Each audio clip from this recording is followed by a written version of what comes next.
welcome to variant episode number 4 of Brutal Battle. So the 4th episode of the variants, and this one's a departure from what we've typically been doing. We've been doing barrel-aged stuff. Oh, yes. For all the variants, and then this one is our first one where it's not barrel-aged, it is just sour. And actually, not only is it sour, but it's not even oak-aged, it's stainless steel sour. So, kettle sour, basically. But with fruit added, as you would assume, because just a straight-up stainless steel sour would probably not be very good without any addition of something. So this is from the brewery Pizza Boy that's out of Enola, Pennsylvania, and there are 3 beers for this one. They're all just the base stainless. They call it their stainless sour series, and then each one is just a different fruit. So we're just going to go through 3 fruits, see how all these fruits do, which should be interesting. And Rebecca got these beers 2 years ago, maybe between 1 and 2 years ago. So they've been in the bottle between 1 and 2 years. So we'll see how that goes. I will say the one we're starting with, I looked at all of them. They all have a degree of sediment laying in the bottom. The second and third beer for this have, a little bit of sediment, and it gets kicked up when you kind of, jostle the bottle. This one had a crazy amount of sediment, and it's weird because it's kind of weird. And you can even, like Rebecca, you can take a look. You can even see it. It's like a cloud, like a giant cloud laying on the bottom of the bottle. And I'm talking, this is like 2 inches almost. Yeah, it's weird. So when I open it up, we're gonna kind of have to like jostle things a little bit to, if we can. I don't know. See how this works out. But anyway, this is the Stainless Sour Series Apricot Sour Ale. And they say the average time fermented is 6 months. 6 months from brew to you is what they say. And it is 7.3% alcohol for the apricot one. It'll also be interesting to see if the ABVs are different. Mm-hmm. So, open this one up. All right. Oh, yeah. I'm almost creating problems again. Ooh, I'm dripping. That's one. Newly laundered towels. Well, okay. I'm going to talk about the vessel again with my pouring issue. The problem with this one is it's one of those like kind of stubby bottles that has like extra texture on the neck, and that doesn't really help with pouring, in my opinion. Especially because when you're done pouring, it usually puts a few drop. Yeah, it dribbles like a tad bit. I'm going to put a little more in mine. Really carbonated. Well, that'll happen with sours, so here we go. It still looks like there's a ton of the stuff in the bottom, so it's just going to be hard to get to. Although the way we're recording this is we're recording them separately. We're kind of concurrently recording 2 variant episodes. So when we go to the next beer in this one, we'll have already finished this first one. So we might be able to update you on, as it got further down, it was more fruity, whatever. We'll see.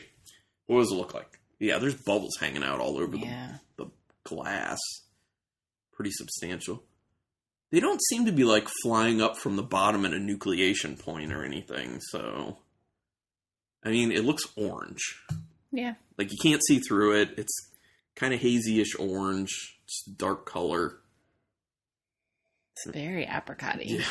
Well, I mean, I would hope so. It's just a base sour beer with apricot. I mean, apricot is supposed to be the star of this. And it definitely is. I mean, you definitely get like that lemon tart and that tartness that you would kind of expect. But, I mean, apricot really is the dominant flavor in the nose, I think.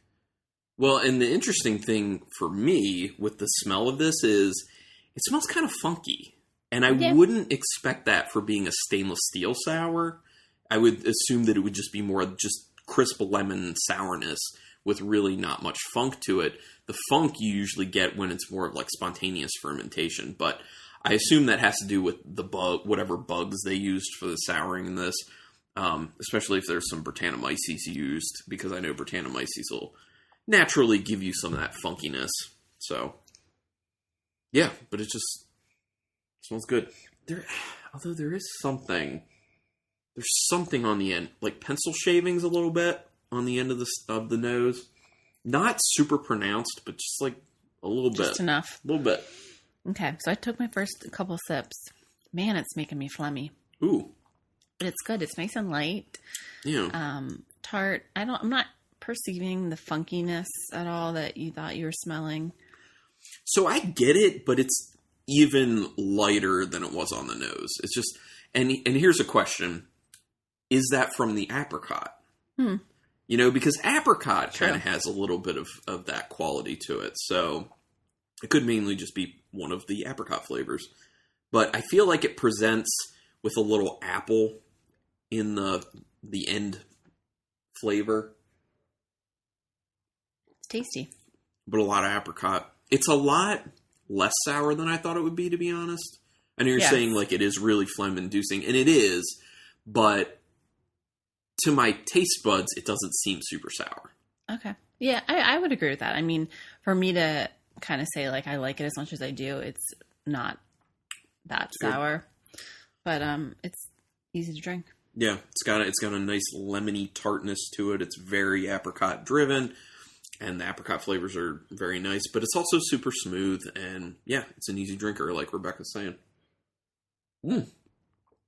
Yeah, I dig this quite a bit. Anyway, all right. Well, let's move on to the second beer. And this is probably the one that I am personally most excited about because of the fruit. Which with this lineup of beers, like that's all that's going to excite you pretty much anyway. Because it should be kind of about the same flavor, except the fruit. And you don't see this a lot in beer. No, it's pretty uncommon. Actually, I feel like you don't see a whole lot of beers that are being called out for being kettle sours. I mean, every now and then it'll be like kettle sour. I feel like the majority of the time when breweries are doing kettle sours, they're just saying sour. Or like a sour with fruit or something. Like they're not trying to call out specifically that it's kettle sour, because typically people believe that sours that are like wild ale spontaneously fermented are better beers. So I think some of the breweries feel like if we call out that it's a kettle sour, then we're kind of saying in a way, this isn't as good as other sour beers. I think it also depends on what you're looking for in a sour. Yeah. Because if you don't want something like super funky, a kettle sour could be just fine for you. Yeah.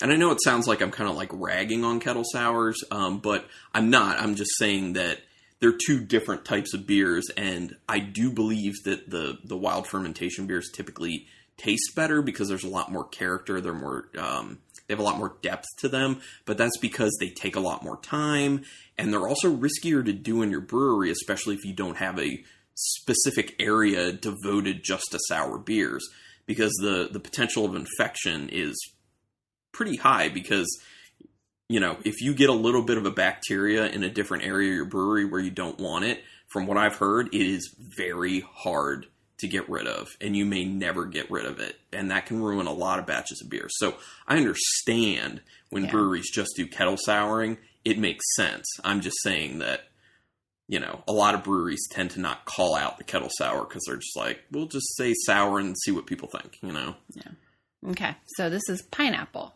Yeah. So pineapple. Yeah. I said all that to say pineapple. 7.3%. Oh, we said these are all 7.3%. Yeah. So, and you had an observation. You had said something about the apricot when we finished the apricot. I thought it was a lot more, because we could see at the bottom it was a lot more cloudy and there was a lot of sediment. And that was where all the fruit was. It was nice and pulpy, and I thought the bottom of the beer was way better than the top of the beer. For me personally, I don't know if I would say way better. It was more sweet. You know, it was more of like the actual fruit. It brought the sourness more like down more, which I kind of assumed that's what was going to end up happening. So it's really, you know, what do you like? Like, I was fine with it being on the more sour end, because you could obviously still taste the apricot. It was very present, but I liked the pulpy. Yeah, that fruit. was more.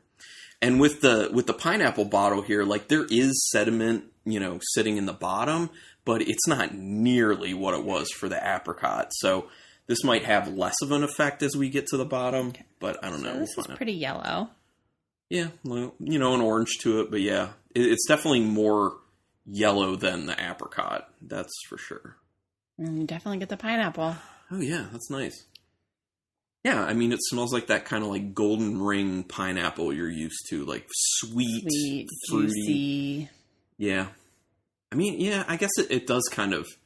It's interesting because when you think of that particular pineapple smell, like all that pineapple typically is juicy, so you just have this association in your brain of when you smell that particular like sweet aromatic pineapple smell, you're then just automatically thinking juiciness, which is pretty cool. It smells good. I'm not getting a whole lot other than the pineapple, the fruit itself. It does smell a little tart. Yeah. You know, and it's interesting because the tartness for me in this one, like I think that in the apricot it was smelling like a little bit of like a lemony note to it for the sour / tartness. In this one, it's actually smelling more of like Sauvignon Blanc, like a really dry Sauvignon Blanc wine with pineapple added to it. It's interesting. I like the smell of this a lot. I do feel like the sourness / tartness is a little softer on the nose than it was with the apricot. And it is on the taste, too. It's definitely not as tart or sour. Yeah. I like it, though. Ooh. It's really, really fruit forward. You get all the pineapple and then just like a quick hit of extra tartness. You're getting some tartness that feels like it's kind of from a fruit, but then an extra little kick at the end. But it's good. Yeah, and you're totally right. Like, it's not a sour finish. It's definitely a tart finish. And my very first sip was like a very nice blast of that pineapple up front. And it's like you were saying, like it's sweet. It's very uniquely pineapple. And then it does seem juicy. You know, I think it's just that association I was talking about earlier. But yeah, this is really good. I like this a lot. You know, we liked the apricot, but I would personally say I like this quite a bit more than the apricot. I do too. Well, partly because you don't get a lot of pineapple sours, so that in itself I think is unique, and I think it's well executed. Well, I also feel like that sweetness from the pineapple is balancing out the tartness in the beer more than the apricot did in the other one. Yeah, and so it's this kind of nice balance of where, you know, like the tartness and the sweetness is basically on the same level. It seems like a better marriage than the apricot is with the sour. I like it. Yeah, this is really good. Okay, well, the last one is very much more up Rebecca's alley because this is her type of fruit, and we'll get right to that then. So this one is with cherry as the fruit, and this is probably the most basic. Let's be honest, you know, cherry. I feel like cherry gets used a lot in craft beer as far as fruit goes. Especially as far as sours go. And actually, of fruits being used in some other things like stouts, I feel like cherries get used most that's true. in stouts if a fruit is going to be used. So I'm not a huge cherry fan, so this one was probably the one I was least interested in, but you never know. Yeah. So give it a whirl. Yeah, also they're all the same ABV. Give this a little pour for Rebecca. Oh, wait, that's my cup. I feel like I do that all the time where I end up just naturally doing mine first. Does that say that I'm selfish? Does that speak to that a little bit, maybe? Maybe just how you reach for the glasses. Yeah. Okay, so what does it look like? It's really orange. Super orange. This actually looks a little more clear than the other two. Yeah. Not by a ton. You know, there is some sediment on the bottom, so, like, we just finished the pineapple one, because we're doing this in 3 parts, and the pineapple one was just like the apricot, where once you got to the bottom, it was more fruit and more sweetness. Not as much as the apricot, though. No, yeah, the apricot was way more. Yeah. So, yeah, it's just like a little bit of an increase at that point with the fruit and the sweetness. So, yeah, I definitely smell cherry. Yes. A lot of cherry. It smells also it smells grapey. Okay. I think for me, it's more of like a Sauvignon Blanc type grapey. Yes. Like it's like a really dry white wine, which I think I said that about the pineapple sour. Yeah, I mean, basically for me, it's like a nice dry Sauvignon Blanc with some cherry added and like a hit of lemon to it is what it smells like. And it smells tart. Yeah, definitely smells tart. It smells more sour than the other two, I think, to be honest. Flavor? I feel like this is the least fruit forward. I feel like I'm like grasping to get the cherry. It's there, but it's not as much as like the apricot and the pineapple for sure. I agree. I think of the three, this is the one that is the most lemony sour on the flavor. It is. And then the fruit comes in later. But yeah, like you're saying, the fruit is way less. I assume, like the other two, we're going to get more of that cherry. But yeah, it can't increase it that much, to be honest. It's not bad, but yeah. It's not bad, but I'll just, show my hand now. The other two are better, in my opinion. I was just going to say the same thing. Yeah. I like it. I mean, we'll drink it. Yeah. It's clean. It's actually coming off a little orange juicy to me in the flavor.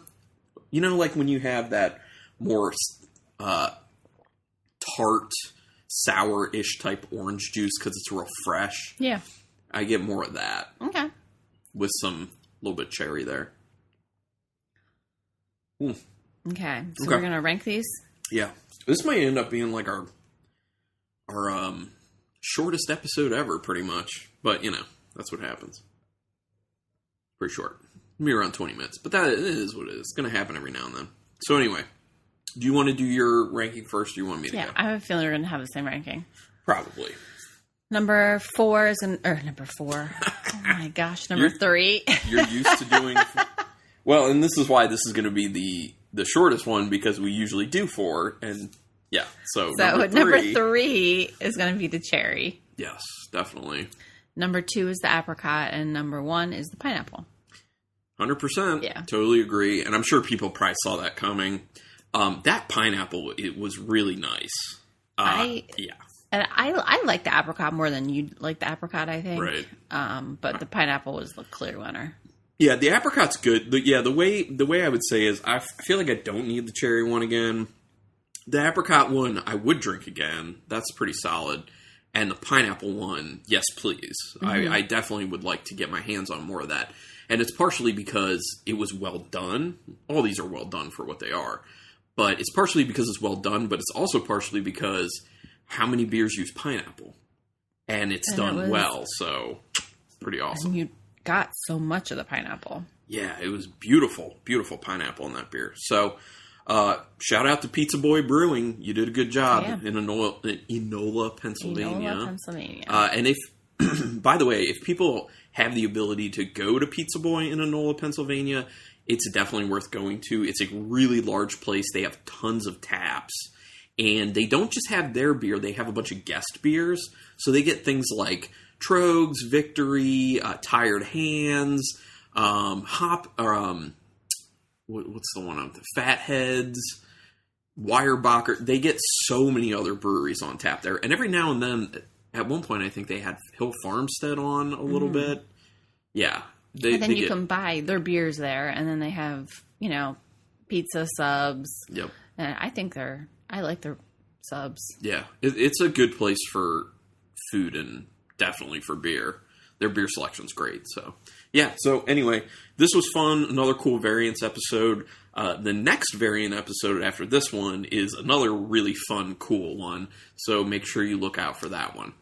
But, yeah. Do you have anything else to say? I think there's only one thing left to say. Keep it brutal.